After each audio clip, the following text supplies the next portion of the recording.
So now we're on to number 6. We're on to pillar number 6 of building a great culture. And it's amazing when you think about it, because we've gone through all this and we haven't even talked about the people that you have in your business. But the reason we haven't talked about them yet is because if we're not setting people up to succeed, then we're bringing people in and putting them in a really tough spot, because they're never going to measure up. They're never going to embrace your business as an opportunity for them to be fulfilled professionally, right? So when we look at people, it's number 6 in this whole kind of hierarchy of building a great culture. And so many people get that wrong. So many people say, hey, you know what? If you want a great culture, you start with great people. No. If you want a great culture, you create an environment that great people can do great work. You create an environment where these great people can succeed. Because I've seen it anywhere. I've seen sports teams where immensely talented, motivated players go and they struggle because they're put in an environment where it's almost impossible for them to succeed. It's almost like quicksand dragging them down. In the professional world, that works too, right? If they're not excited about going to work, ultimately they're never going to reach their potential. If they're not excited about going to work, there's no way they're going to be able to hide that from the people they serve forever. It's going to seep through no matter how good they are at putting on that happy face, right? So when we think about the people part of this 6th pillar, really what we're looking for is finding people that connect with our overall vision. Finding people that embrace the values we have as an organization. Now, that doesn't mean that they have to share the exact same personal values as you. No, I mean, we're all individuals. We all have kind of our own personality, our own nuances, our own personal set of values. What it means is they have to connect with the values your business embodies, the values your business is going to make decisions by.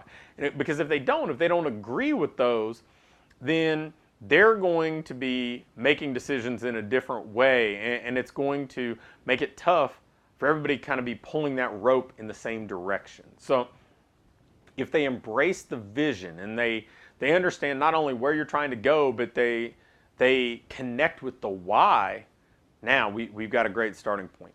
If they connect with the values, now they're going to be in line, like basically saying, hey, this is the way that we make decisions. This is something I connect with. So this is something that is kind of congruent with my personal values as well.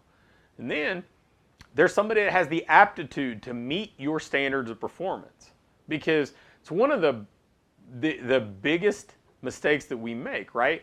We want something done, so we just try to hand it off. We complain because we say, well, my trainers can't sell. Well, that's not why they're there to work with you. In fact, in many cases, it's because the business owner hired them to do one job and just doesn't want to do the other job, so they're going to try to pawn it off on somebody else instead of saying, okay, when I hire this person, do they have the aptitude to meet these standards of performance? And then if they do, now we're talking. Now, obviously, the job is on us to provide the system so they can meet those standards on a consistent basis. But it starts with understanding, do they have the aptitude? Because we want to set everybody up to succeed. We don't want to put somebody in a spot that they just can't measure up no matter what they do, right? It would be like, asking a 6-foot-tall person to go play center in the NBA. They may be motivated, they may have great people skills, they may have great work ethic, but ultimately, if they're a foot shorter than all the other centers, they're probably not set up to succeed, right?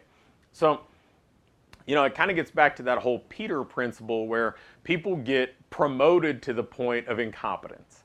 Well, our job is to hire people that are capable of meeting these standards of performance for the things we're going to ask them to do. And in the book Good to Great, Jim Collins talks about getting people in the right seat on the bus.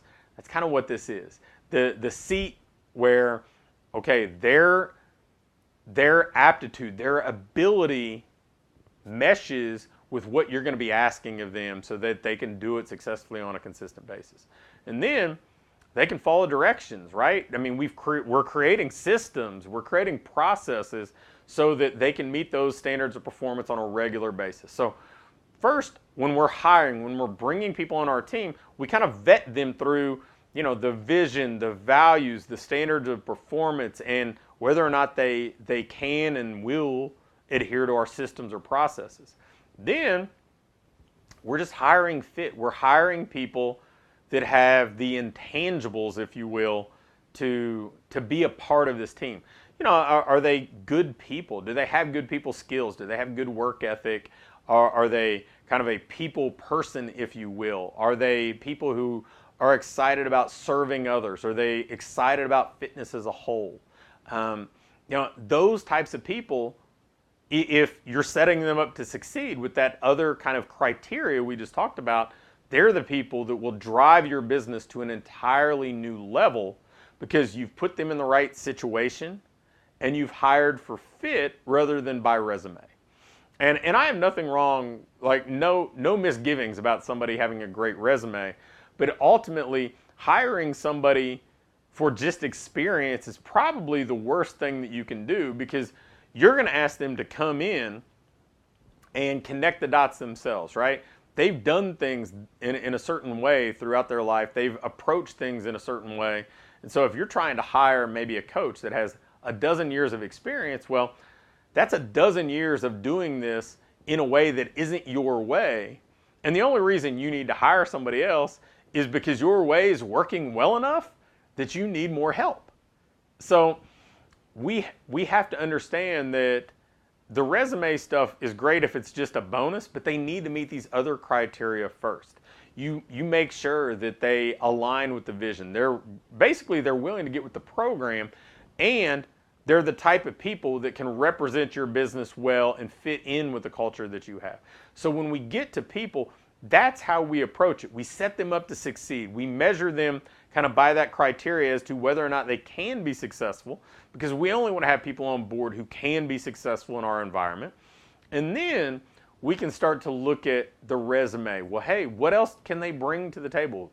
Can they bring something to the table that ultimately can make us even better? Sure. Well, then that's where a resume can have an advantage, right? That's where some experiences that somebody has maybe can come in and help us be even better by adding just one more ingredient to what we're doing. So that's where the people part of building a great culture fits in.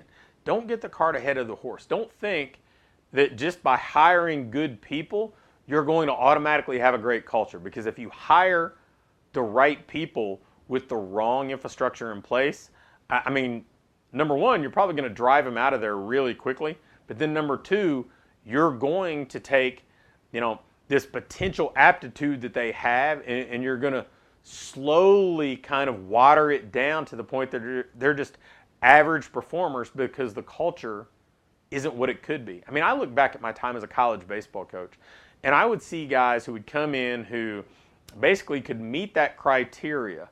They bought into our vision. They understood how we made decisions. They knew what the standards were for somebody to get playing time. They bought into our system or our approach to playing baseball. So those people, maybe they came in and their resume wasn't that great, but they got in with us and they were top-notch performers. To get into some, like an example, like a detail of this, so I recruited a shortstop who really had kind of a mediocre career previously in high school and junior college, and athletically, he was just a pretty ordinary performer there too. But when he got into our culture, it like fit him like a glove. It was the perfect environment to bring out the best in him. And next thing you know, I mean, he's among the country's most successful hitters. He's an integral part of us having a nationally competitive team because, we had the criteria and we found the person that fit that criteria, and we didn't get bogged down in the resume that frankly wasn't all that impressive. And I think if you make decisions that way, you're going to set people up to really, come as close to reaching their potential as they possibly can.